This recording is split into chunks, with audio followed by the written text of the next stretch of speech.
जरा सोचिए, अगर एक पूरी बस्ती सिर्फ कुछ ही पलों में हमेशा के लिए मिटा दी जाए तो आखिर ऐसा क्या हुआ होगा? ऐसा कौन सा गुनाह था जिसकी वजह से अल्लाह का अज़ाब उन पर उतर आया? ये कोई कहानी नहीं है, ये कुरान में बयान किया गया एक सच्चा वाक़या है। और यकीन मानिए, इस वाक़ये में हम सब के लिए एक बहुत बड़ी सीख छिपी हुई है।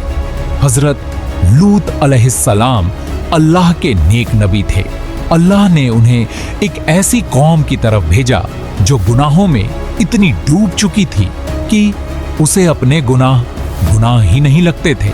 हर दिन हजरत लूत अलैहिस्सलाम अपनी कौम के पास जाते, उन्हें समझाते, प्यार से कहते, अल्लाह से डरो, अपने गुनाह छोड़ दो, अभी भी वक्त है, उसकी तरफ लौट आओ।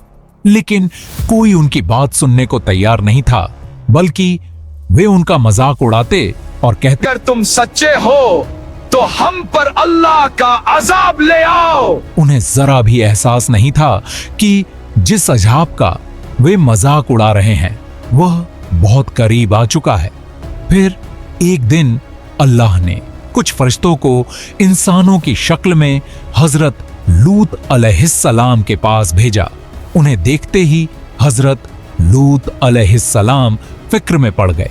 उन्हें अपनी कौम की बुरी आदतों का अच्छी तरह पता था, लेकिन कुछ ही देर में पूरे शहर में यह खबर फैल गई कि हजरत लूत अलैहिस्सलाम के यहाँ कुछ मेहमान आए हैं।